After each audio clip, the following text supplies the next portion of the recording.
Okay, बच्चे. So good evening again. So let's start. So today's session is the last session for chapter wave. और इसके बाद next chapter हम जो start करने वाले हैं वो रहेगा centre of mass, momentum and collision. वो हम करेंगे नेक्स्ट क्लास में. ठीक है बच्चों. सो आज हम बच्चों पढ़ने वाले हैं. आज दो टॉपिक है, सबसे इंपॉर्टेंट टॉपिक है दोनों. ठीक है. एक तो है बीट्स, ठीक है, and second is Doppler effect. Doppler effect. ठीक है बच्चों, चले अब आगे स्टार्ट करें. Yes sir. चलिए बच्चों. सो नाउ जब हमने चैप्टर स्टार्ट किया था वेव, तो बच्चों अगर आपको याद हो मैंने आपको क्या बताया था, that is super position of wave. जब होती है तो वहां पे क्या होता है, तीन चीजें होती है. ठीक है. फर्स्ट वो क्या था, इंटरफेरेंस ऑफ वेव.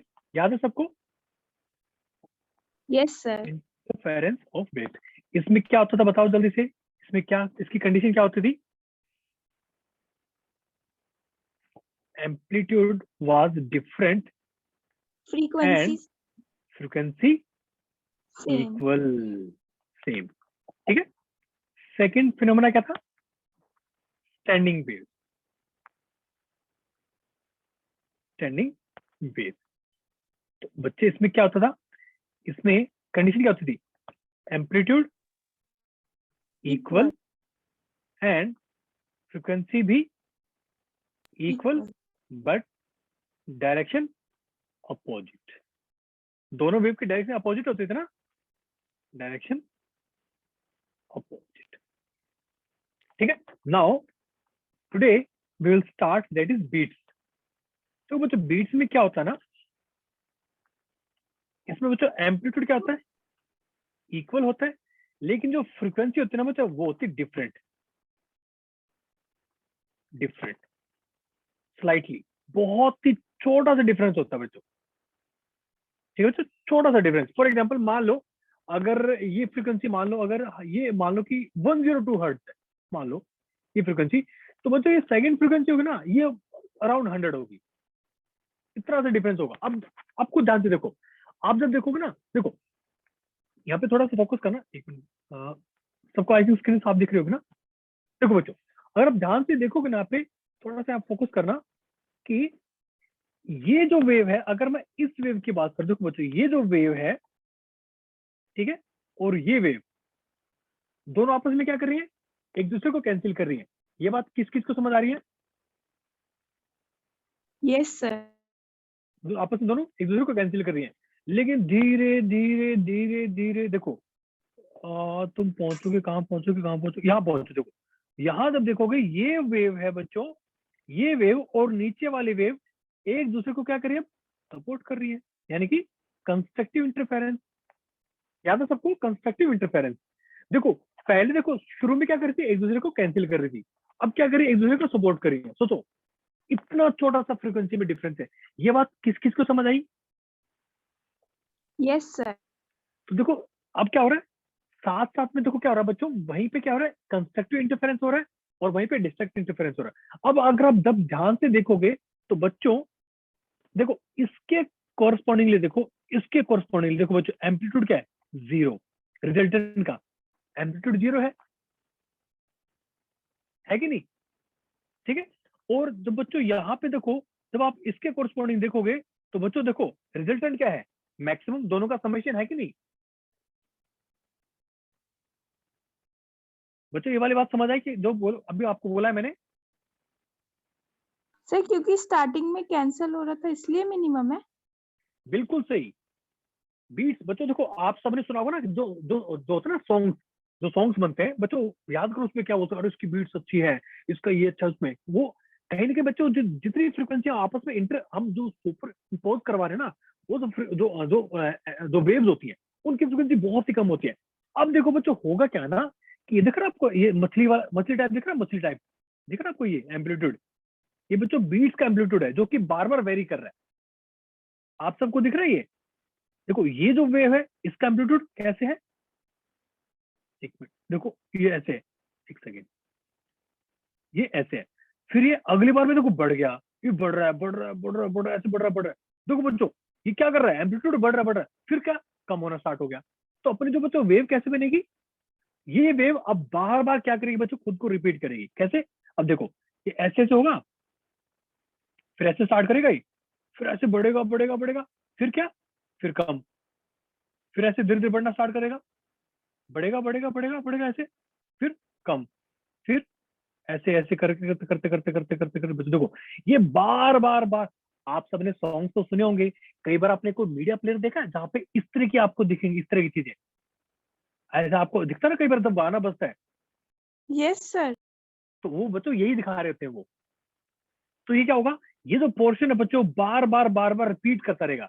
तो बच्चों ये जो पोर्शन, ये जो एम्पलीट्यूड है, ये जो वेरिंग एम्पलीट्यूड है ना, इसके आने की फ्रीक्वेंसी, इसकी फ्रीक्वेंसी क्या होगी बच्चों, F1 माइनस F2। इसको बोलते हैं बच्चों बीट फ्रीक्वेंसी। ये बात किस किस को समझ आई?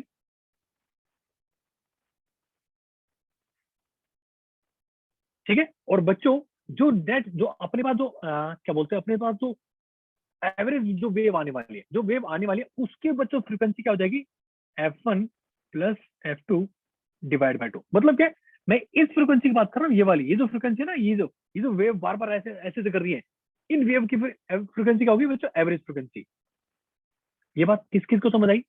दो बच्चों, यहाँ पे दो फ्रीक्वेंसी है। एक तो क्या है देखो, एक तो दिख रही है आपको बहुत, ये देखो कितनी सारी वेव एक साथ ऐसे से कर रही है। ठीक है, ये बात सबको समझ आई? ये आपको तो बोला मैंने अभी यस बच्चों, सर। ये सब चीजें यहाँ भी तो हो रही है। इसको बोलते हैं एवरेज फ्रीक्वेंसी। क्या ये एवरेज फ्रीक्वेंसी? ठीक है। लेकिन ये जो एम्पलीट्यूड है, ये कितनी बार रिपीट होगा बार बार, ये जो फ्रीक्वेंसी, उसको क्या बोलते हैं बच्चों, बीट फ्रीक्वेंसी। ये बात किस किस को समझ आई? Yes sir. ठीक है, I am writing here, it's called beat frequency. यहाँ पे बच्चों दो फ्रीक्वेंसी, कंफ्यूज मत होना। हमारे लिए बच्चों ये इंपॉर्टेंट है। ठीक है, फॉर सर एग्जाम्पल मैं तो आपको हम बताऊं, साउंड में दो फ्रीक्वेंसी कौन सी लेते हैं? देखो मैं आपको बताता हूँ, देखो आपको बताता हूँ, ध्यान से सुना। ठीक है, मान लो ये जो मेरा हाथ है ना, ये जो मेरा हाथ है, ठीक है, ये मान लो मीन पोजीशन है।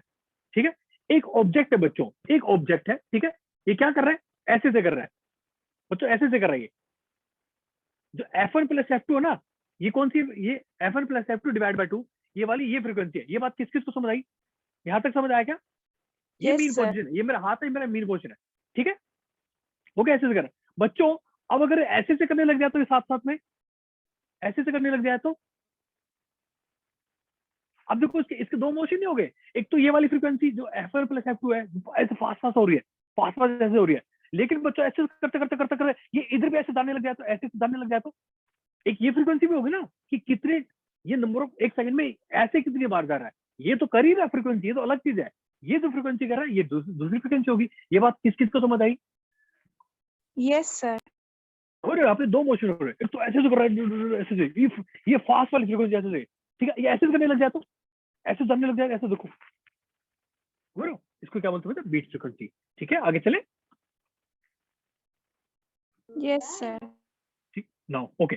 सो बच्चों, what is beat? So when two sound sources having almost same frequency, बच्चों बहुत ही माइनर सा डिफरेंस होता है। आप ये समझ लो बच्चों, 0 to मैक्सिमम 4, मतलब 4 हर्ट्ज, मैंने ज्यादा बोल दिया, बल्कि ऑलमोस्ट 2 से 3 हर्ट्ज का डिफरेंस, ज्यादा डिफरेंस होता है। ठीक है, are sounding together, this phenomena is called beat. Okay, so when two sources having almost same frequency are founded together, phenomena of beat occurs. ठीक है, अब देखो बच्चों, in this case sound of average frequency, ये वाली ऐसे ऐसे, ये क्या एवरेज फ्रीक्वेंसी, इसकी हमें आवाज सुनाई देगी। ठीक है, एंड इस amplitude periodically varies with time. ये वाला कौन सी फ्रीक्वेंसी, ये अपनी बीट फ्रीक्वेंसी। ये बात किस किस को समझ आई, जल्दी से बताओ मुझे बच्चों। आई होप आपको सब चीजें क्लियर हो रही होंगी, मतलब मैं ट्राई कर रहा हूँ आपको लाइव एग्जांपल देने की। ठीक है, आई होप सबको चीजें क्लियर हो रही होंगी, कोई डाउट तो नहीं किसी को यहाँ तक?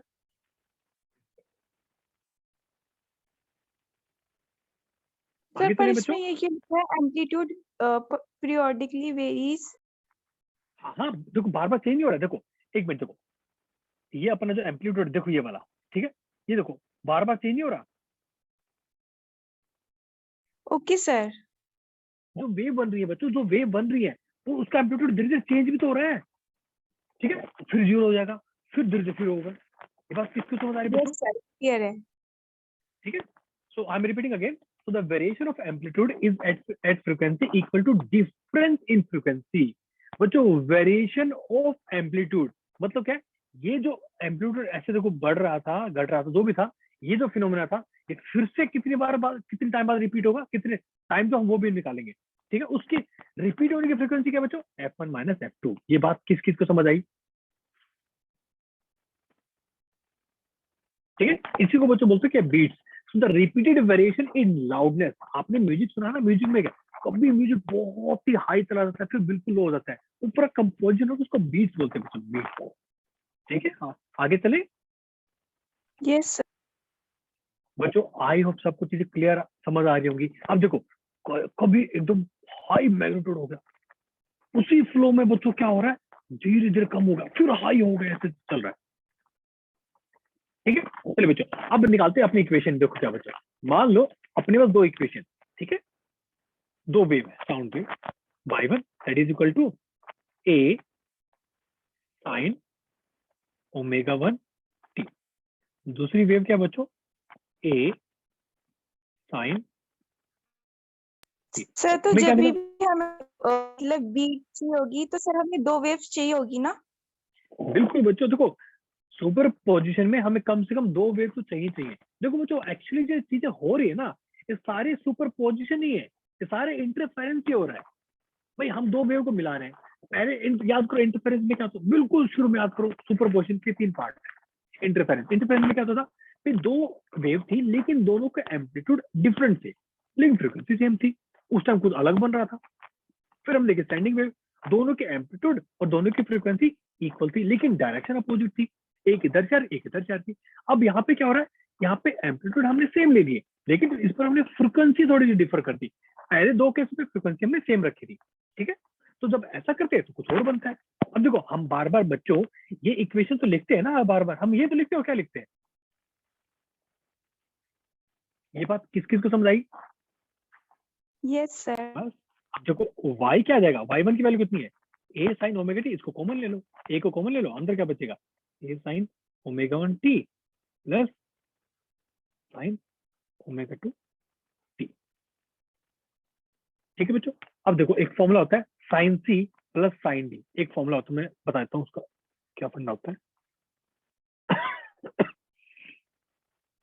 देखो बच्चों, तो sin c plus sin d, ठीक है, इसका रिजल्टेंट क्या होता है, twice of sin c plus d by 2 into cos c minus d by 2। ये एक फॉर्मूला होता है।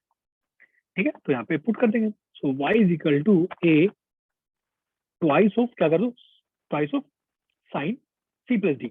तो बच्चों एक काम करो, t कॉमन ले लो, तो ये क्या हो जाएगा, omega 1 plus omega 2 divide by 2 into T multiply by cos omega 1 minus omega 2 divide by 2 into T, तो टोटल मल्टीप्लाई कर दो। ये बात किस किस को समझ आई?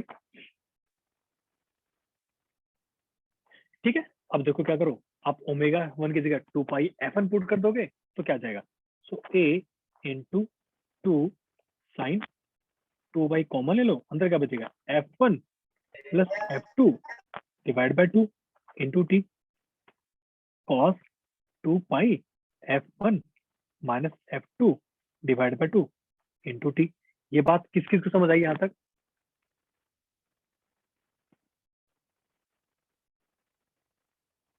सर आपने लास्ट वाला स्टेप कैसे किया?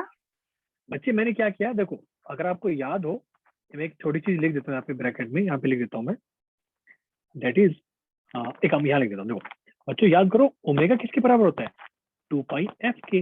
बस मैंने ये वाली ओमेगा 1 की जगह क्या पुट कर दिया मैंने, 2 पाई f1, और ओमेगा 2 की जगह क्या क्या पुट कर दिया, 2 पाई f2। क्लियर हुआ क्या? Yes, sir. ठीक है, क्या कह रहे हो? Yes, sir. Clear है.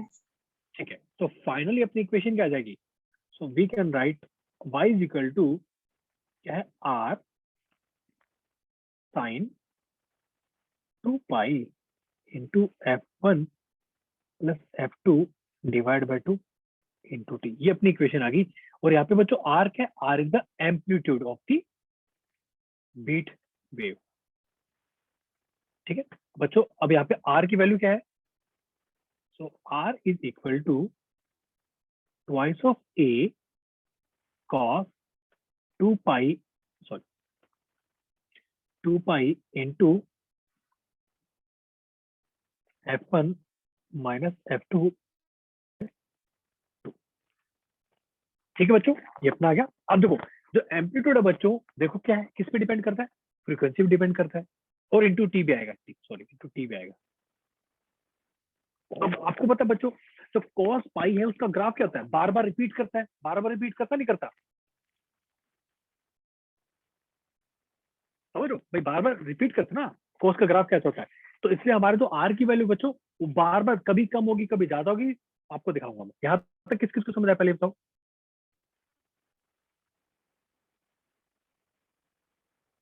सर ये लास्ट में F1 प्लस F2 हो गया या फिर F1 माइनस F2 ही होगा?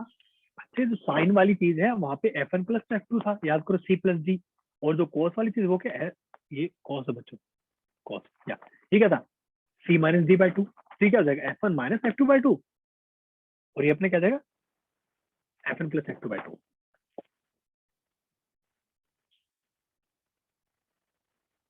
ठीक हो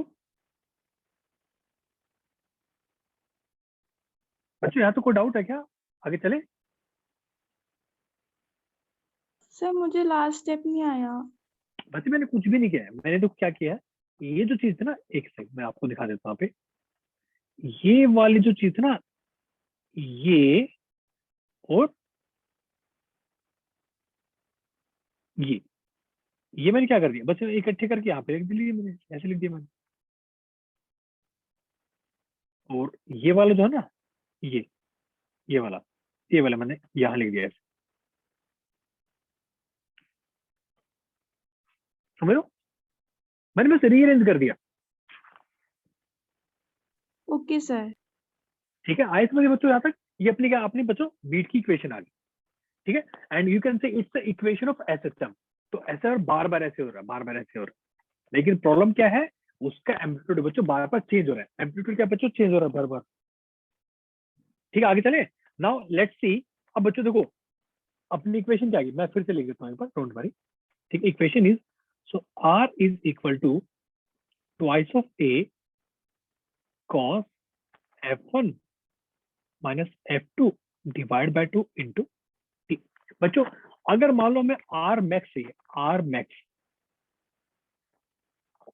तो बच्चों उसके लिए हम क्या लिख सकते हैं, हम लिख सकते हैं ना कि cos, sorry wait wait wait wait, एक छोटी सी मिस्टेक कर दी यहाँ पे बच्चों, 2 पाई भी आएगा,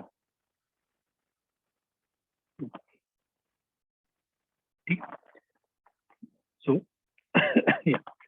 2 pi into F1 minus F2 divide by 2 into T is equal to क्या होना चाहिए बच्चों, प्लस माइनस 1। ये बात किस किस को समझ आई भाई, हमें एम्पलीट्यूड की मैक्सिमम, तो उसके लिए कॉस जो अपना जो भी पूरा अंदर फंक्शन है उसकी वैल्यू प्लस माइनस 1 होनी चाहिए। ये बात किस किस को समझ आई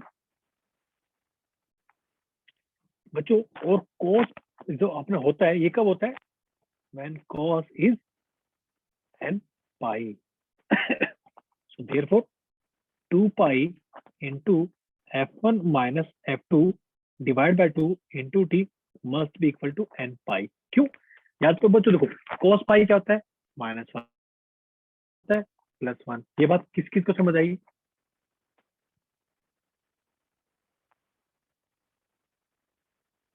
बच्चों, क्लियर हुआ क्या, ऐसा कुछ कोई डाउट है क्या। देखो अब पाई से पाई कैंसिल कर दो, 2 से 2 कैंसिल कर दो, तो बच्चों फाइनली हमें क्या मिल गया, हमें टाइम पीरियड मिल गया, that is time instances. So T is equal to N divide by F1 minus F2। बच्चों इन टाइम इंस्टेंट पे आर की वैल्यू मैक्सिमम होने वाली है, तो इसकी वैल्यू क्या क्या पुट कर सकते हो, सो टी एन की वैल्यू 0 पुट करो, 0 जब 0 हो जाएगा, 1 पुट करोगे तो F1 माइनस F2 हो जाएगा, जब 2 पुट करोगे तो 2 बाई F1 माइनस F2 हो जाएगा एंड सो ऑन। तो इन टाइम इंस्टेंट पे बच्चों क्या होगा, साउंड की वैल्यू क्या होगी, मैक्सिमम होगी। ये बात किस किस को समझ आई?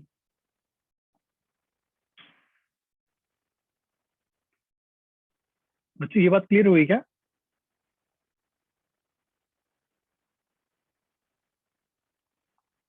सर कोई 2a डाउट? यहाँ पर, क्या कह रहे हो? सर यहाँ पर 2a भी तो है सर अरे सेकंड स्टेप में।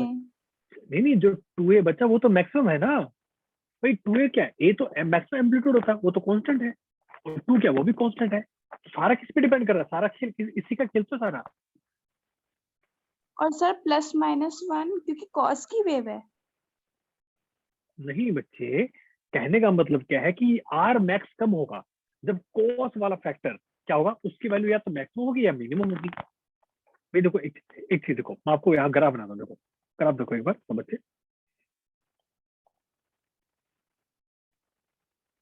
देखो बच्चे, ये कॉस का ग्राफ होता है, सबको पता होगा ना, कॉस का ग्राफ ऐसा होता है। किसी में इसको डाउट तो नहीं है ना? No sir.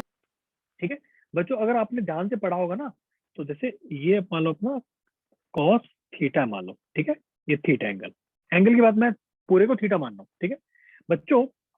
cos 1 किस पे होता है, 0 पे होता है। cos 0 किस पे होता है, π/2 पे। ये बात तो सबको पता है ना, इसमें किसी को डाउट तो नहीं है ना? ये पाई पे, ये 3π/2 पे, ये 2 पाई पे, ये फिर 5π/2 पे, ये फिर 3 पाई पे, ये फिर अपना क्या बोलते हैं, कितना हो जाएगा, 7π/2। अब आप देखो, खुद देखो भाई, जब पाई है तो उसकी वैल्यू -1 है, जब 2 पाई है इसकी वैल्यू +1 है, जब 3 पाई है इसकी वैल्यू -1 है, जब 0 है इसकी वैल्यू +1 है। ये बात किस किस को समझ आई? यस मैं सर देखो, क्लियर। मैं आई बच्चों, आई एम एक्सपेक्टिंग कि आपको ग्राफ तो थोड़ा बहुत पता होना चाहिए, अदरवाइज तो फिर काफी सब चीजें नॉर्मल हो जाएंगी। यस ठीक सर है, क्लियर। ठीक है। तो बच्चों ये जो टाइम इंस्टेंट है, इन सब पे क्या हो जाएगा बच्चों, हमारा क्या हो जाएगा, आर की वैल्यू मैक्सिमम हो जाएगी। ठीक है, अगर आपको आर मिनिमम करना हो तो आर मिनिमम मतलब क्या है भाई, एम्पलीट्यूड जीरो, जीरो हो सकता है, वही मिनिमम है बच्चों। सुनो, मैं फिर से रिपीट कर रहा हूँ, आर की वैल्यू +1 और -1। बच्चों जब बात एम्पलीट्यूड की होती है ना, आप कभी प्लस माइनस का फोकस मत करना, आप ये चेक करना कि वो जीरो कहाँ पे हो रहा है। हम किसकी बात कर रहे हैं बच्चों, सुपर पोजिशन की बात कर रहे हैं। कंस्ट्रक्टिव इंटरफेरेंस में क्या है, दोनों ऐड करते थे, डिस्ट्रक्टिव में दोनों माइनस करते थे। माइनस का मतलब क्या है, दोनों नलीफाई। तब आप दो, भाई किसी में तो माइनस करोगे तो हम मैक्सिमम क्या उसकी मिनिमम जीरो क्या वैल्यू क्या हो सकती है, जीरो। ठीक है बच्चों, यस किसी सर। को डाउट तो नहीं है? चलिए बच्चों, अगर तब आप आर मिनिमम की बात करोगे, मैं यहाँ फिर से बात कर लेता हूँ, और आर सर मिनिमम। हम n की वैल्यू कुछ भी रख सकते हैं। बच्चों एन की वैल्यू इंटीजर, एन क्या है बच्चों, इंटीजर। Okay sir. ठीक है बच्चों, जब आर जब आर मिनिमम होगा तो क्या करो, cos 2 pi into F1 - F2 divide by 2 into D is equal to 0। तो 0 किसी को होता चाहिए, 2n+1 इंटू π/2। ठीक है, अब इसमें ना बहुत बच्चे, मुझे पता है बहुत बच्चे यहाँ भी कंफ्यूज होंगे, अरे सर ये कहाँ से आ गया, समझ नहीं आ रहा, कभी सर n पाई लिख देते, कभी 2n+1। बच्चों बस आपको ना सिंपल चीज याद क्या रखनी है, मैं यहाँ पे लिख देता हूँ कि भाई कॉस जो है ना π/2 पे 0 होता है, ओड मल्टीपल ऑफ π/2 पे 0 होता है। ओड मल्टीपल कैसे आएंगे, 2n कर दोगे, 2n इंटू π/2 कर दोगे तो पाई 2 कैंसिल हो गए, वो तो n पाई आ जाएगा, तो +1 कर दो, ओड बन जाएगा। तो ये ओड बनाने का तरीका होता है, इसमें ज्यादा कंफ्यूज मत होना। ठीक है बच्चों, फाइनली अपने पास टाइम इंस्टेंट क्या आ जाएंगे, वो आ जाएंगे, that is equal to 2n+1 divide by 2 into F1 - F2। ये हमारे टाइम इंस्टेंट आ जाएगा, जहाँ पे क्या है, आर क्या बच्चों, मिनिमम है। अब ये बात किस किस को समझ आई, ये बच्चों इन टाइम इंस्टेंट पे। ठीक है, कोई डाउट, कोई क्वेश्चन यहाँ तक बच्चों? आगे चले क्या बच्चों, आगे चले? सर जी एक मिनट, लास्ट की 2 लाइन रह गई। क्या कह रहे हो, फिर से बोलो, थोड़ा ऊंचा बोलो बेटा। 2 लास्ट वाला मिनट क्या कह रहे हो? वो रह गई लाइन पढ़नी। समझ गया क्या बोल रहे हो?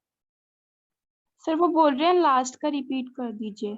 अच्छा अच्छा, ठीक है ठीक, मैं ही कह रहा हूँ बच्चों, जब आप इसको फाइनली ऐसे पुट करोगे ना, देखो मैं आपको यहाँ दिखा देता हूँ, देखो अब ध्यान से देखो यहाँ पे, ये क्या अपना 0 होना चाहिए, ठीक है। 0 कब होगा कॉस, जब अंदर वाला पूरा जो एंगल है वो क्या 2n+1 π/2 की, जब आप उसकी पूरी वैल्यू पुट करोगे आप फाइनल आंसर ही आ जाएगा।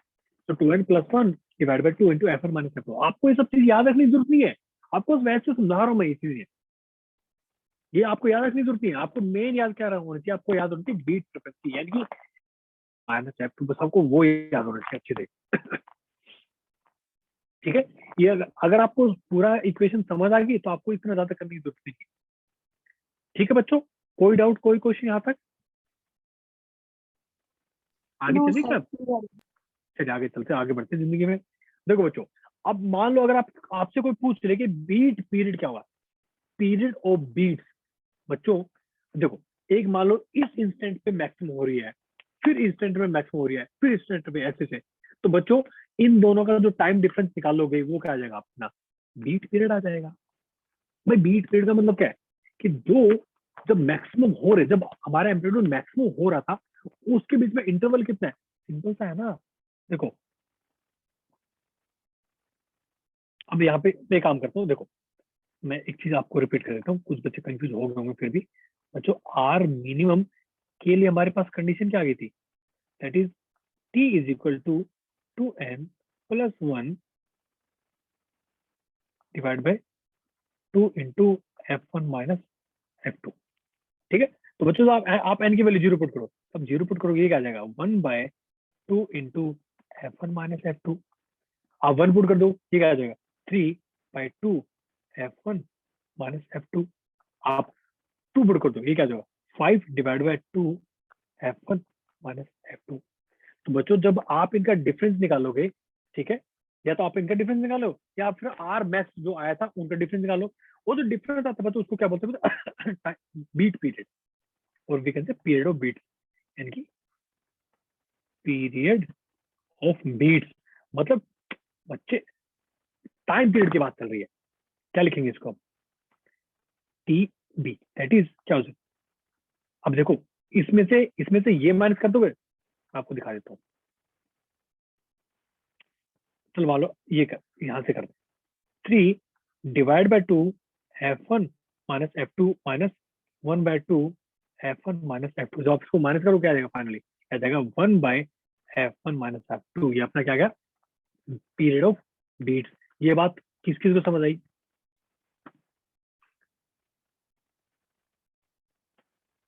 कोई डाउट, कोई question? Sir period of week का मतलब एक बार रिपीट कर दीजिए। मतलब ये बच्चों कि कितनी बार, कितने टाइम बाद वो बीट फिर से रिपीट होगी। ये देखो मान लो जैसे ये वाली चीज थी, ये वाला आपको दिख रहा है ना, ये वाला, ठीक है, ये दोबारा कितने टाइम बाद आएगा, ये दोबारा ऐसे है कितने टाइम बाद आएगा, ओके समझ रहे हो? सर। समझ रहे हो?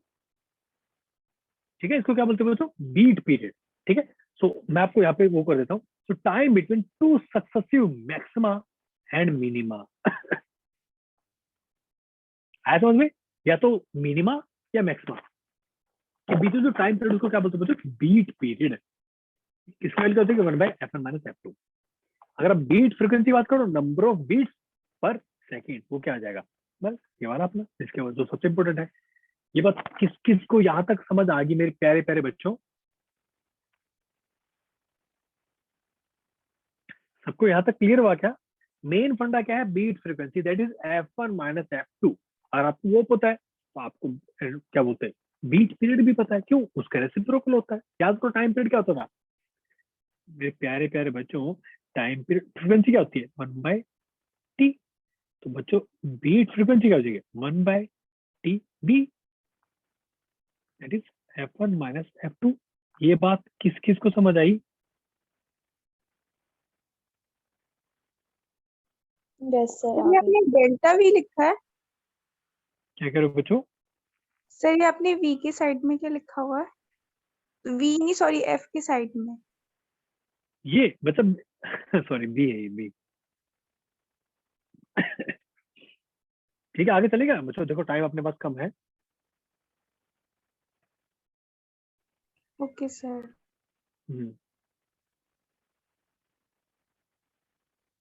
आगे चले अब, चलो। अब देखो बच्चों, हमें बीट फ्रीक्वेंसी का मीनिंग तो समझ आ गया, ठीक है। अब बच्चों एक मैं आपको छोटा एग्जांपल देता हूँ। देखो, मान लो बीट फ्रीक्वेंसी, मैं एक छोटा एग्जांपल ले रहा हूँ। देखो बच्चों, मान लो कि जो F1 की वैल्यू है वो है मान लो 100, ठीक है, 100 हर्ट्ज है। और F2 की वैल्यू बच्चों वो है 95 हर्ट्ज।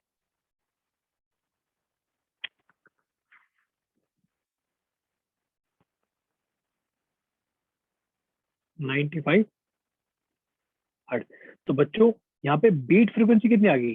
100 माइनस 95 यानी कि कितना? 5 हर्ट्ज, ठीक है। बच्चों अब देखो हमने क्या किया, जो फोक F1 है इसको हमने इस पे थोड़ा वैक्स लगा दिया। वैक्स वैक्स लगाने से बच्चों होता क्या, फ्रीक्वेंसी कम हो जाती है। फॉर एग्जाम्पल, जैसे मान लो एक एग्जाम्पल देखो, मान लो ऐसे देखो, ठीक है, थोड़ा ध्यान देखना। ये मैंने इसको ऐसे हिला दिया, मैंने दिख रहा है आपको कैसे हिल रहा है ये, ठीक है। अब बच्चों अगर मान लो मैं इसको यहाँ से पकड़ लूँ, इसको यहाँ से मैंने पकड़ लिया, मैंने टाइटली इसको यहाँ से पकड़ लिया। अब देखना बच्चों, मतलब कौन सा जल्दी रुका? पहले वाला जल्दी रुका था, ये वाला जल्दी रुका? सर ये वाला। ठीक है, मैं फिर से रिपीट करूँ। देखो ऐसा नहीं मैं इसको ऐसे हल्का सा हिला रहा हूँ, देखो ऐसे देखो। और ये देखना, ये वाला देखो, अब तक चल रहा है, देखो अब तक चल रहा है। क्यों? बस कहीं ना कहीं इसमें देखो मैंने इसको थोड़ा लोड कर दिया, ठीक है। तो बच्चों अगर आप किसी ट्यूनिंग फोक पे अगर आपको लोड कर देते तो उसकी फ्रीक्वेंसी क्या हो सकती है बच्चों? कम हो सकती है। अगर मान लो इसकी नई फ्रीक्वेंसी है वो होगी, मान लो वो 98 होगी बच्चों, 98 हर्ट्ज। वो पुरानी वाली वही थी। तो बच्चों नाउ एफ बी डैश कितनी आ जाएगी?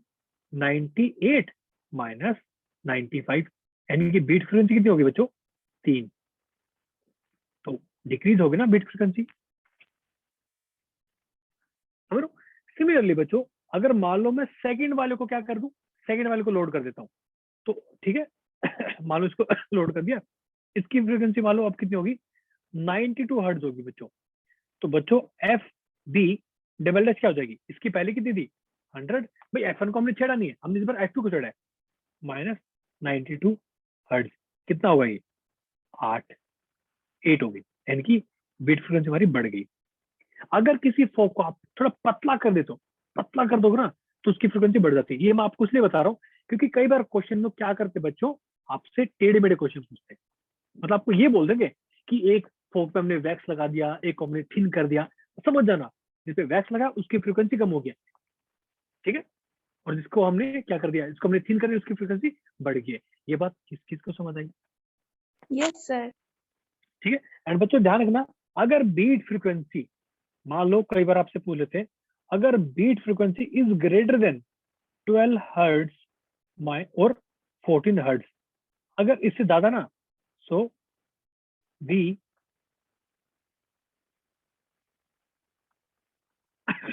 So we will hear continuous sound, continuous sound. मतलब हमें पता ही नहीं चलेगा कि बीट्स है कि नहीं।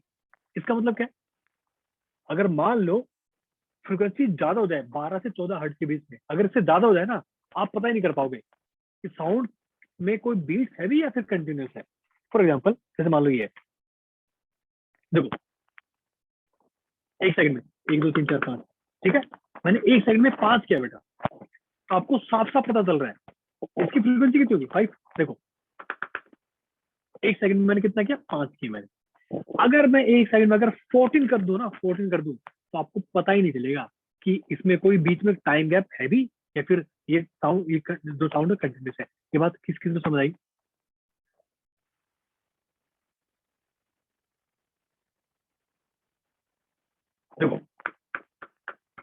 आपको साफ साफ दिख रहा है ना कि साउंड में थोड़ी डिस्टर्बेंस है, मतलब क्या है, एक बार मैक्सिमम एक बार मिनिमम है। अब देखो आपको थोड़ा सा गैप कम दिखा होगा टाइम का, अब और ज्यादा यस फास्ट सर। कर दूं,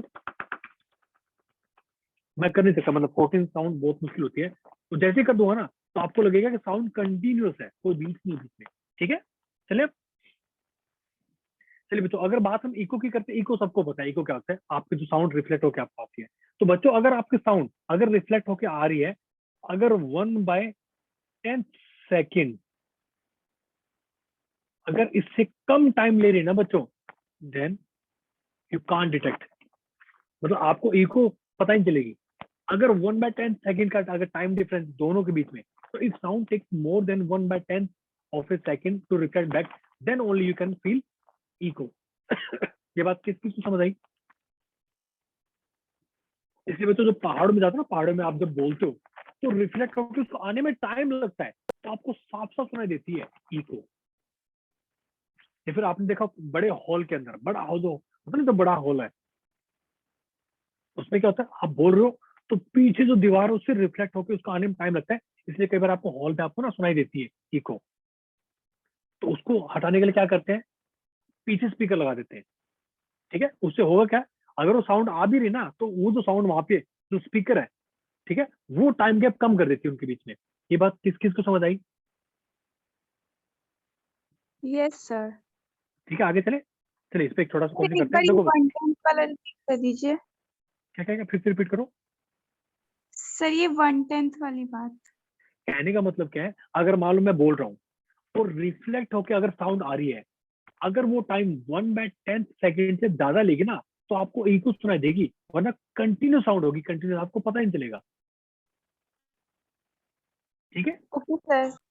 चलिए एक क्वेश्चन करते हैं, बड़ा छोटा सा, बहुत अच्छा क्वेश्चन है। क्वेश्चन देखो क्या, so two strings A and B produces beats at 4 hertz when, ठीक है 4 hertz, मान लो कि टू स्ट्रिंग्स है ऐसे मान लो,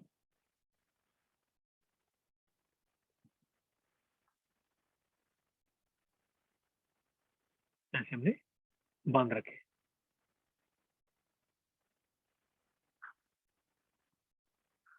ठीक है बच्चों, अब देखो मान लो जो पहले वाला है उसकी फ्रीक्वेंसी हमने मान ली F1, F1 F2।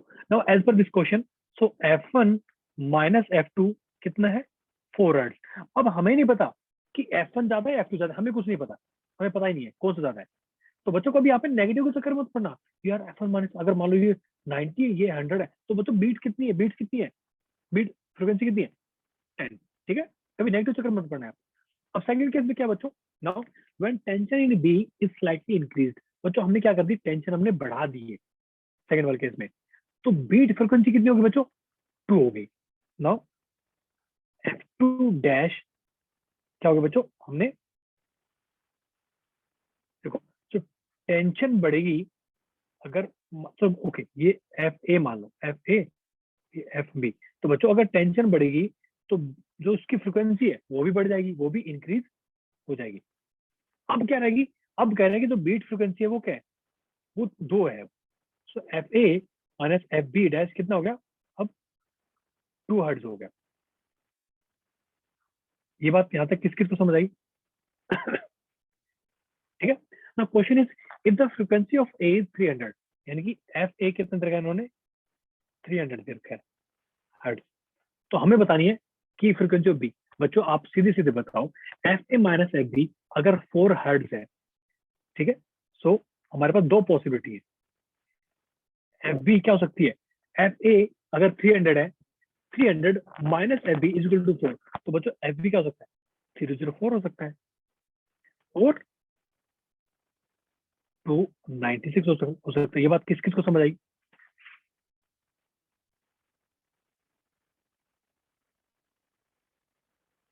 बच्चों ये बात किस किस को समझ आई?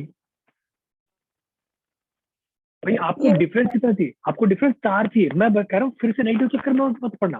भाई 300 माइनस 304 कितना हो गया, 4 आएगा ना डिफरेंस, या फिर 300 माइनस 296, 296 वो भी 4 आएगा। अब हमें नहीं पता कि ये है या ये है, तो बच्चों मुझे ये बताओ अगला केस क्या बोल रहा है, F A minus F B dash, बच्चों फ्रीक्वेंसी इंक्रीज हुई है, तो ये बीट फ्रीक्वेंसी कितनी होगी? 2 हर्ट्ज है बच्चों। अगर देखो, अगर एफबी अगर 304 होता तो अगर इसकी फ्रीक्वेंसी इंक्रीज होती तो 306 हो गया, मान लो 308 हो गया, तो बीट फ्रीक्वेंसी बढ़ रही है, लेकिन यहाँ तो घट रही है एक्चुअली। तो हमारे केस में आंसर क्या हो जाएगा? So F B is answer is 296 hertz. ये बात किस किस को समझ आई?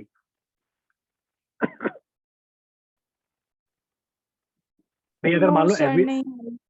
मैं फिर से रिपीट कर रहा हूँ, देखो यहाँ तक सबको समझ आ गया होगा, ये तो सबको पता चल गया होगा कि भाई एफ बी की वैल्यू या तो 304 हो सकती है या 296 हो सकती है।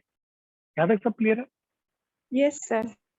अब बच्चों अगर एफ बी, मान लो, चलो ठीक, मैं एग्जाम्पल ले रहा हूँ, F B dash increases if F B अगर 304 है तो एफ बी डैश क्या हो सकता है? फॉर एग्जाम्पल 306, ठीक है? तो बच्चों बीट फ्रीक्वेंसी क्या हो जाएगी? 300 माइनस 306 कितनी हो जाएगी बीट फ्रीक्वेंसी? ये तो 6 हर्ट्ज होनी चाहिए, बट हो क्या रही है? 2 हर्ट्ज एक्चुअली। समझ आ रही क्या बोल रहा हूँ मेरी बात? बस समझ आया क्या? अगर 304 होती वो, तो बच्चों जब आप उसकी टेंशन बढ़ा रहे हो तो उसकी फ्रीक्वेंसी कितनी हो जाती है? 304 से ज्यादा होते हैं ना, तो 300 माइनस ज्यादा डिफरेंस, तो मोर देन 4 हट जाएगा। बच्चों कोई डाउट है क्या यहाँ पे? सर आपको कैसे पता चला कि टेंशन बढ़ेगा तो फ्रीक्वेंसी भी बढ़ेगी? बच्चे टेंशन बढ़े, अरे चलो एक फॉर्मूला होता था, याद करो, frequency is equal to 1/2L under root T divide by mu, frequency proportional to under root T. ये आप फॉर्मूला भूल गए क्या? Yes sir. बस ये फॉर्मूला तो है। अब आगे समझ में? Yes sir. कहने का मतलब देखो बच्चों, क्वेश्चन बहुत ही सिंपल सा है भाई, F A minus F B 4 hertz है, 4 हर्ट्ज है, ठीक है? अगर एफ ए 300 है तो दो केस बन सकते हैं, या तो एफ बी की वैल्यू 304 होगी या एफ बी वैल्यू 296 होगी, 296 होगी। समझ रहे हो? अब देखो, अगर आप टेंशन बढ़ा रहे हो तो एफ बी की वैल्यू इंक्रीज करेगी बच्चों। अगर इंक्रीज करेगी तो बीट फ्रीक्वेंसी क्या हो रही है? वो डिक्रीज हो रही है। इसका मतलब क्या है? आपको छोटी वैल्यू लेनी पड़ेगी एफ बी की। क्यों? क्योंकि जब आप उसको इंक्रीज करोगे टेंशन को, उसकी वैल्यू इंक्रीज करेगी तो 300 माइनस इंक्रीज वैल्यू कितना आ रहा है? 2 हर्ट्ज। ये बात किस किस को समझ आई?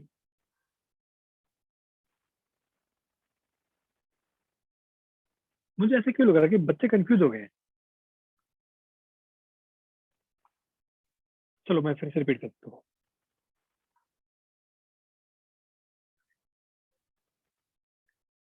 देखो बच्चों, so F A minus F B कितना है? 4। F A minus F B dash कितना है? 2। बच्चों 300 माइनस एफ बी 4 है, ठीक है? और ये 300 माइनस एफ बी डैश 2 है। बच्चों अब देखो, अगर आप एफ बी की वैल्यू 304 पुट कर दोगे, ठीक है, और आप टेंशन इंक्रीज करोगे तो इसकी नई फ्रीक्वेंसी क्या होगी? 304 से ज्यादा ही होगी ना।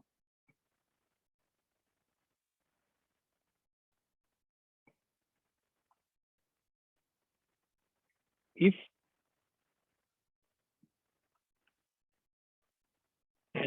Tension increases F B increases, therefore 300 minus F B जो डैश है वो क्या हो जाएगा बच्चों? वो इंक्रीज भी हो सकता है, डिक्रीज भी हो सकता है। यहाँ तक समझ आया सबको? यस। बच्चों एक क्वेश्चन क्या बोल रहे हैं, जब आपने टेंशन को आपने थोड़ा इंक्रीज किया ना तो बीट फ्रीक्वेंसी डिक्रीज होगी। तो बच्चों 300 माइनस क्या करो कि उनका डिफरेंस डिक्रीज हो, उसके लिए आपको एफ बी की वैल्यू क्या करनी पड़ेगी? इंक्रीज करनी पड़ेगी। अगर एफ बी की वैल्यू 304 होती तो इंक्रीज करते, मान लो 305 होगी, तो 300 माइनस 305, आंसर कितना था? 5 हट जाता। बट ये कह रहे हैं कि वो एक्चुअली कम हो रही है, तो इसका मतलब क्या है?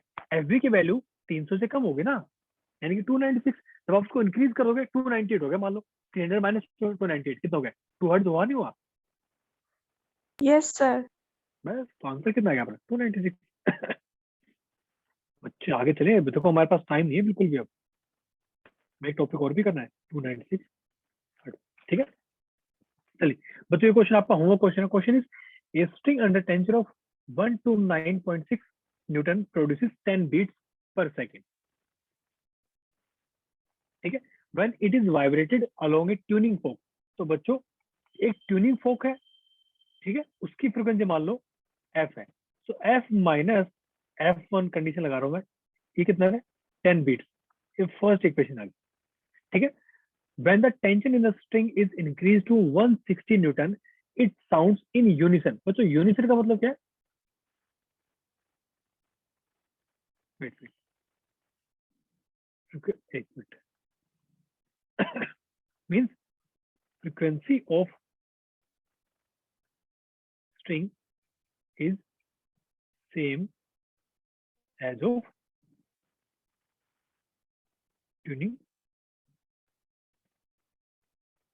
fork, ठीक है। ओके, तो बच्चों F1 की वैल्यू हम क्या लिख सकते हैं? 1/2L under root T by mu. याद करो, अगर मान लो आपको कुछ नहीं देखा ना, आपको मानना फंडामेंटल, आपको मानना फंडामेंटल। मैं तो यहाँ पे बच्चों एक लूप बनेगा ना, एक लूप बनेगा नहीं बनेगा, उसके याद पर उसकी फ्रीक्वेंसी क्या होती थी? फंडामेंटल ये होती थी, क्या नहीं भूल गए। अगर आपने बच्चों मान लो टेंशन इंक्रीज कर दी, ठीक क्या हो जाएगा? 1/2L under root T dash divide by mu. लेकिन क्या बोल रहा है कि ये जो F2 है बच्चों, ये उस फ्रीक्वेंसी की बोले है जो फ्रीक्वेंसी ट्यूनिंग फोक की थी। F के बराबर पुट कर दो। ये बात किस किस को समझ आएगी यहाँ तक?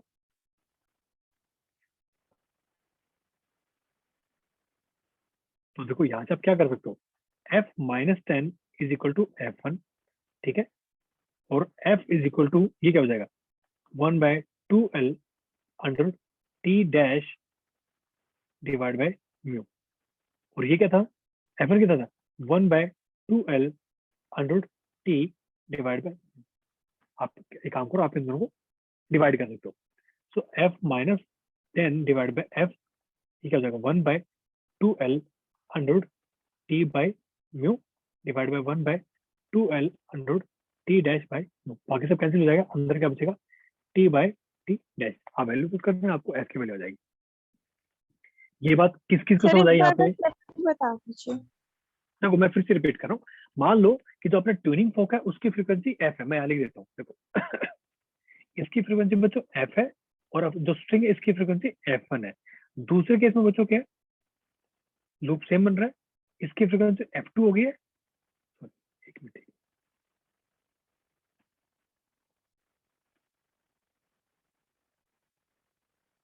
ये F1, इसमें लूप वही बन रहा है, इसकी फ्रीक्वेंसी F2 है जो कि F के बराबर है एज पर क्वेश्चन, ठीक है। तो बच्चों हमने पहले बीट की इक्वेशन लिख दी हमने। और बच्चों याद करो फ्रीक्वेंसी, फंडामेंटल फ्रीक्वेंसी की इक्वेशन क्या होती थी? 1/2L under T by mu. याद है? भूल गए? यस सर, भाई याद है। फ्रीक्वेंसी का फॉर्मूला क्या होता है? Lambda divide, sorry, V divide by lambda. Yes sir. ठीक है, अपनी इक्वेशन आ गई। अब ये क्या बोल रहा है कि भाई अगर हमने टेंशन इंक्रीज कर दी तो हमारी जो स्ट्रिंग थी उसकी फ्रीक्वेंसी कुछ यूनिसन हो गई। यूनिसन मतलब कि जो फॉर्क की फ्रीक्वेंसी है उसके बराबर होगी। तो जो हमने जब टेंशन इंक्रीज कर दी, टी डैश कर दी हमने, तो हमारी फ्रीक्वेंसी F2 की, बट F किसके बराबर है?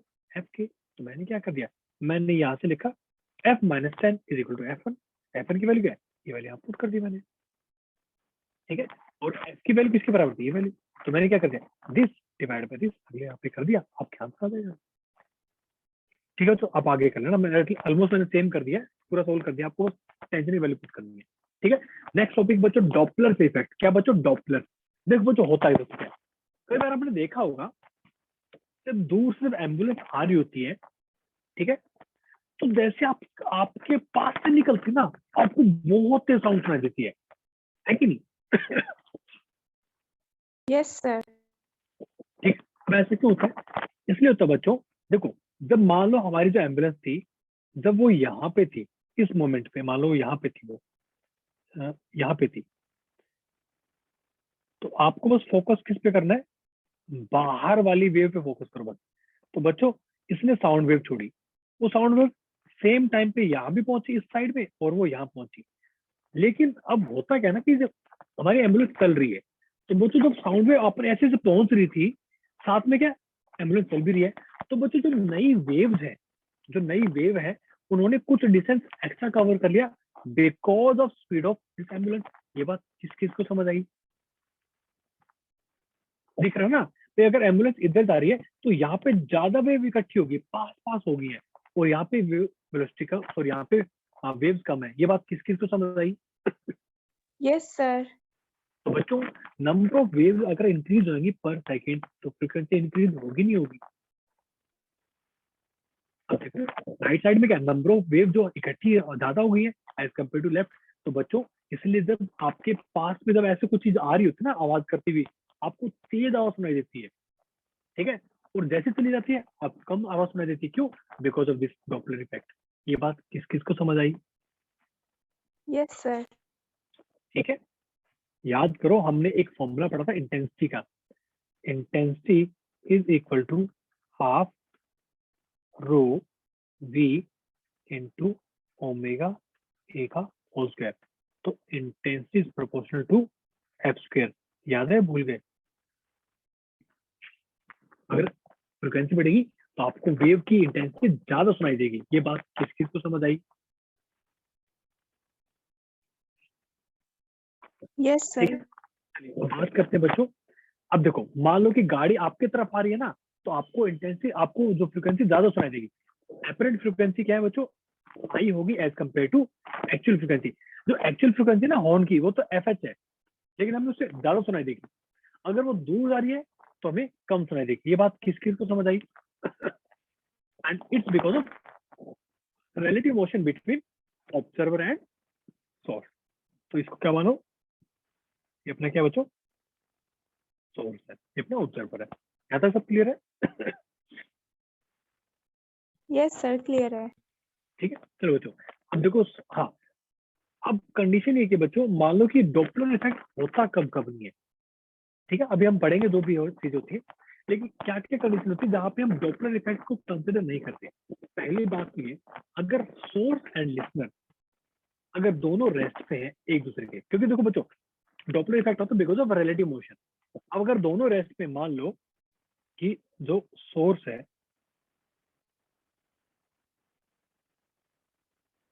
ठीक है, और यहाँ कोई लिसनर, यहाँ कोई ऑब्जर्वर है, अगर दोनों ही बच्चों रेस्ट पे है तो इनके बीच में कोई रिलेटिव मोशन है ही नहीं, तो no Doppler effect. Second thing, when medium alone is moving, मान लो बच्चों हवा चल रही है, अगर बच्चों हवा चल रही है ना ऐसे, तो मीडियम का कोई इफेक्ट नहीं पड़ता। अगर अगर जो मीडियम है जिसके थ्रू अपनी जो साउंड ट्रेवल कर रही है, अगर वो चले ना, उसका हम कंसिडर नहीं करते, तो उसका कोई इफेक्ट नहीं होता। ठीक है, third point, when source and listener move in such a way that the distance between source and listener remains constant. अगर मान लो दोनों ही ये अगर चलने लग जाए 2 मीटर पर सेकंड से इधर, और ये भी 2 मीटर पर सेकंड से इधर, तो बच्चों आपको डॉपलर इफेक्ट आपको नहीं फील होगा। Third thing, when the source and listener are moving in mutually perpendicular direction, मान लो कि ये इधर मूव कर रहा है बट ये इधर मूव कर रहा है बच्चों, तो आपको डॉपलर इफेक्ट नहीं मिलेगा। ये बात किस किस को समझ आई? यस सर क्लियर है। सर एक बार सेकंड पॉइंट रिपीट कर दीजिए। कहने का मतलब क्या बच्चों, अगर हवा चलने लग जाए तो हवा चलने, भाई हवा चल रहा है ना, हवा चल रही है, तो उससे क्या होगा? उससे डॉपलर इफेक्ट आपको फील नहीं होगा। मतलब क्या है, देखो कई बार क्या होता है कि आपको, कैसे एग्जाम्पल दूंगा, मान लो मैं यहाँ पे हूँ, ठीक है, और आप वहां खड़े हो, अगर हवा चल रही है तो हो सकता है जब हवा नहीं चल रही मैं आपको चिल्ला के बोल रहा हूँ, ठीक है, अब आपको बोल रहा हूँ मैं, तो आपको हो सकता है आपको आवाज सुनाई कम दे, ठीक है। अगर मैं आपको हवा चल रही हूँ ना, तो उससे बच्चों हो सकता है कि आपको आवाज जल्दी सुनाई दे, मैं उसके लिए मना नहीं कर रहा, लेकिन बच्चों इंटेंस सॉरी फ्रिक्वेंसी सेम रहेगी। ये बात किस किस को समझ आई? आवाज आपको जल्दी सुनाई दे सकती है बट फ्रिक्वेंसी सेम रहेगी। किसको मेरी बात समझ आई है? Yes sir. ठीक है, अब वो इसलिए होता है बच्चों क्योंकि देखो जितनी भी वेव्स हैं, मान लो ये सारी वेव्स हैं, तो ऐसे सॉरी थोड़ा यूनिफॉर्म रहता है। मान लो एयर चल रही है, ठीक है, मैं आपको अच्छा एग्जांपल दे देता हूँ। मान लो पहले ऐसी वेव निकली, साउंड वेव, दूसरी निकली और तीसरी निकली, तो बच्चों इनके बीच में कोई गैप थोड़ा चेंज होगा, क्योंकि एयर की जो वेलोसिटी है वो तो सारी वेव को इफेक्ट करेगी ना। मेरी बात किस किस को समझ आई?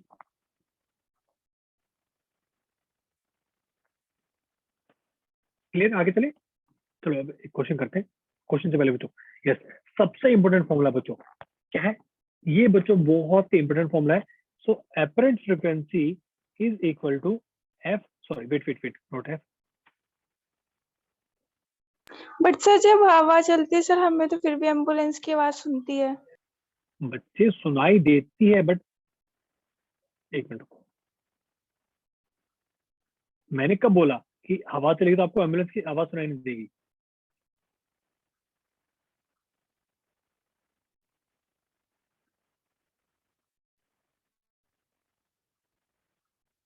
ये तो फॉर्मूला होता है, ठीक है। v क्या बच्चों? वेलोसिटी ऑफ साउंड, ठीक है। Take direction of v as positive reference. देखो बच्चों, हाँ देखो बच्चों, मैं कह रहा था कि अगर मान लो हवा चल भी रही है, तो मान लो देखो एक सोर्स है, ये सोर्स है, मैं एक आपको एग्जांपल देता हूँ, ध्यान से सुनना है। यहाँ पे हवा चल रही है, ठीक है। अब क्या हुआ, यहाँ से एक साउंड वेव निकली दोनों तरफ, ठीक है। ओके बेटा, ओके। Yes sir. अब एक और निकली, एक मिनट में थोड़ा इसको यूनिफॉर्म बनाता हूँ, साफ बना थोड़ा सा। एक मिनट में एक काम करता हूँ, हाँ यहाँ पे है ना। देखो, मान लो कि एक बंदा है, ये चिल्ला रहा है, ठीक है। तो एक साउंड वेव निकली ऐसे, उससे पहले एक और निकली हुई थी ऐसे, उससे पहले एक और निकली हुई थी, ठीक है। और मान लो जो एयर है ऐसे चल रही है एयर, ठीक है। तो बच्चों एयर की वेलोसिटी का इफेक्ट तो सब पे होगा ना। Yes sir. तो बस अगर देखो, अगर वेव के बीच में अगर गैप इंक्रीज डिक्रीज हो ही नहीं रहा है, तो अपनी फ्रीक्वेंसी सेम है, फ्रीक्वेंसी सेम है, तो डोपलर इफेक्ट नहीं होगा। ये बात किस किस को समझ आई? Yes sir. बस यही फंडा था, ठीक है। अब देखो बच्चों, ये इक्वेशन बहुत ही ज्यादा इंपॉर्टेंट है। So apparent frequency is given by velocity vector minus v naught और v observer divide by velocity vector minus v source. यानी कि v का मतलब क्या है? Velocity of sound, v O है मतलब वेलोसिटी ऑफ ऑब्जर्वर, और v ऐसा मतलब वेलोसिटी ऑफ सोर्स। बच्चों ध्यान रखना, वेलोसिटी ऑफ साउंड को आपको क्या करना है, आपको उसको पॉजिटिव डायरेक्शन लेना है बस हमेशा। फॉर एग्जाम्पल, एक छोटा एग्जाम्पल देखो, a car is continuously sounding a horn of 200 hertz moving for toward a stationary observer। मान लो कि गाड़ी है ऐसे, ठीक है, ये ऐसे चला रही है, यहाँ पे आवाज आ रही है, ठीक है। यहाँ पे एक ऑब्जर्वर खड़ा है, ये बच्चों रेस्ट पे है, ठीक है।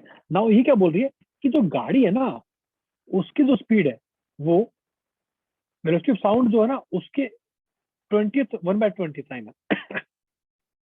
ठीक है, okay. Now question is what will be the frequency of the notes heard by observer after engine passes. मतलब क्या, ये तो आ रही है, अगर मान लो ये गाड़ी यहाँ से निकल गई, ये गाड़ी ऐसे निकल गई, फिर क्या थी इसकी v/20, ठीक है। अब आपको बताना है कि आपको फ्रीक्वेंसी ऑफ नोट्स मतलब जो क्या बोलते हैं अपना, तो अपरेंट फ्रीक्वेंसी क्या होगी तो इसका आवाज सुनाई देगी। Option A, B, C and D. पहले क्या करो, कुछ मत करो, शांति से अपना पहले फॉर्मूला लिखो। Apparent frequency is equal to v vector minus v observer divide by v vector minus v source, ठीक है। बच्चों ध्यान रखना, बहुत बच्चे गलती क्या करते हैं, वो वेलोसिटी ऑफ साउंड को हमेशा आगे की तरफ मानते, बस वो ऐसी है, ऐसा नहीं होता है बच्चों। वेलोसिटी, सॉरी, जो साउंड है वो चारों तरफ होती है, चारों तरफ ऐसे। ये बात किस किस को समझ आई? तो वेलोसिटी साउंड की इधर की तरफ होगी, ऑब्जर्वर को ये वाला सुनाई देगी। ये बात किस किस को समझ आई? Yes, sir. ठीक है, अब देखो मैंने क्या बोला था कि इसको क्या मानो पॉजिटिव, तो ये मान लो बच्चों पॉजिटिव है, ये पॉजिटिव है तो लिखो वेलोसिटी ऑफ साउंड क्या है, v माइनस ऑब्जर्वर, वो तो बेचारा रेस्ट पे खड़ा है, वो तो कुछ कर ही नहीं रहा है, minus 0 divide by v minus बच्चों सोर्स का है, वो तो उधर जा रहा है, और हमने वेलोसिटी ऑफ साउंड क्या माना है, पॉजिटिव डायरेक्शन, वो इधर है, तो क्या हो जाएगा माइनस v बाय 20 इंटू में f जो भी था हमारे, तो v divide bye 21/20 v into में कितना अपना 210 कितना है, आंसर इज 200 हर्ट्ज। ये बात किस किस को समझ आई बच्चों? Answer is a. सबको समझ आएगा? आगे चले क्या? बस आपको कुछ नहीं करना, आप ये चेक करो कि ऑब्जर्वर कहाँ पे है, बस उसकी तरफ साउंड ले जाओ, बस आपको कुछ नहीं करना, ठीक है? अगर मान लो ये यहाँ पे होता ना, अगर मान लो बंदा यहाँ खड़ा होता, मतलब मैं एक काम करता हूँ, ये वाला सोल्व कर देता हूँ इस केस के लिए, मान लो फॉर दिस केस, ठीक है? तो क्या हो जाएगा देखो बच्चों, F A is equal to v minus 0 divide by v minus v by 20। क्यों? क्योंकि साउंड है इधर, पॉजिटिव इधर, इंटू में 210 कितना हो जाएगा, v divide by 19 by v into में, सो ग्रेटर देन 210 हर्ट्ज आएगा। ये बात किस किस को समझ आई? सर आपने ये क्या लिखा, मल्टीप्लाई बाय? एक सेकंड, सॉरी, ये कह रहे हो क्या? Yes sir. ये एफ जो भी अपना गिवन था 210, ठीक है? चलो बच्चों आगे चलते हैं, हमारे पास टाइम नहीं है, ठीक है? चलिए बच्चों ये आपका होमवर्क क्वेश्चन है, आपको होमवर्क क्वेश्चन कर लेना ही, ठीक है? दो ट्रेन है, कुछ नहीं, बहुत ही सिंपल था, दो ट्रेन है, एक इधर से इधर से, दोनों की वेलोसिटी सेम है, सेम स्पीड है, ठीक है? क्वेश्चन क्या बोला, if the pitch of the tone of whistle of one man heard by the other changes by 9/8 times, मतलब क्या है, एपरेंट फ्रीक्वेंसी कितनी है बच्चों, 9/8 टाइम्स जो एक्चुअली थी, समझ रहे हो? देखो भाई जो ऑब्जर्वर सुन रहा है उसको क्या लोगे भाई, एक चीज वहां से आप चिल्ला रहे हो, मुझे जो सुनाई दे रही है, जो मुझे सुनाई देगी वो तो मेरे लिए क्या होगी, मैं उस फ्रीक्वेंसी को क्या मानूंगा कि मेरे लिए एक्चुअली वो है, एक्चुअली वो है तो ना, वो तो मुझे सुनाई दे रही है, उसको क्या बोलते हैं बच्चों, एपरेंट फ्रीक्वेंसी। ये बात किस किस को समझ आई? बस इस बार सोर्स क्या है, इधर ही है, वेलोसिटी भी इधर ही है, सब कुछ हो जाएगा। एक क्वेश्चन कर लेना बच्चों। अब क्वेश्चन देखो, एक छोटा सा टॉपिक है, Doppler effect when source and observer are not moving along the same line. उसमें क्या होता है बच्चों, मान लो कि एक सोर्स इधर जा रहा है, ऑब्जर्वर इधर जा रहा है, उस केस में हम बच्चों क्या करते हैं, लाइन ऑफ जॉइनिंग देम, हम उसके अलोंग क्या लेते हैं बच्चों, वेलोसिटी लेते हैं। तो हमारा फॉर्मूला क्या हो जाएगा, मैं यहाँ पे लिख देता हूँ, सो v वेक्टर माइनस ऑब्जर्वर, ये क्या है इधर है, लेकिन हमें लाइन जॉइनिंग, ये क्या हो जाएगा, minus of v2 cos of theta 2 divided by v minus v1 cos theta 1, ठीक है? वेट वेट वेट वेट, ये हम अगर पॉजिटिव मान लें ये, तो ये नेगेटिव हो जाएगा ना, ये नेगेटिव होगा।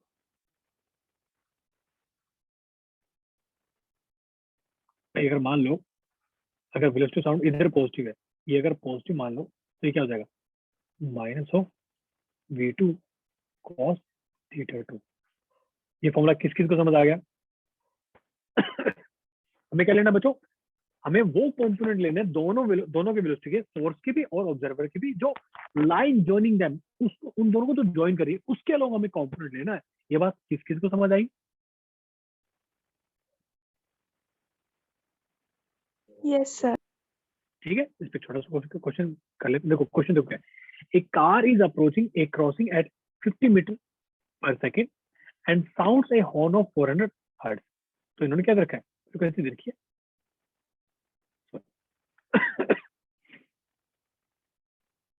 कितनी, 400 hertz.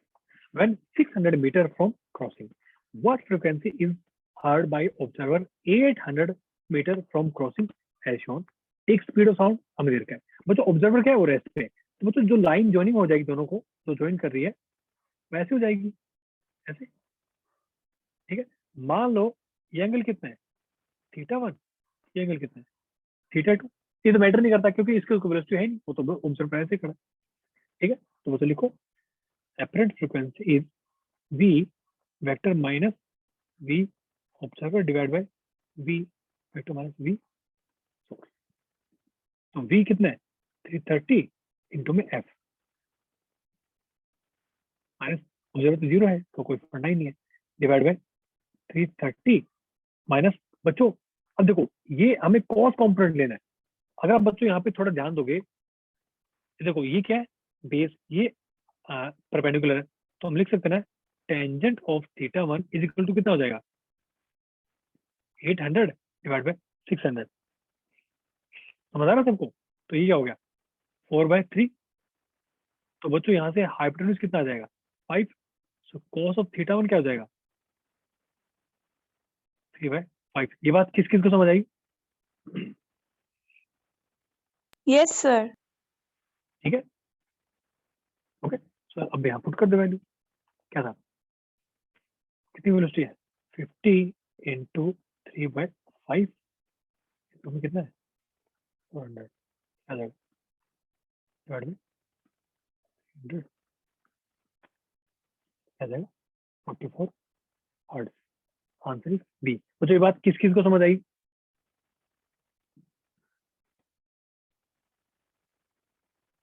I hope it's clear now. So बच्चों ये था आपका लास्ट टॉपिक ऑफ वेव, तो ऑफिशियली आपका चैप्टर कंप्लीट हो चुका है। नेक्स्ट टाइम हम स्टार्ट करेंगे centre of mass, momentum and collision. ये बात किस किस को समझ आया बच्चों यहाँ तक? Yes sir. ठीक है, okay, so now you can leave the class. In case you have any doubt you can ask me.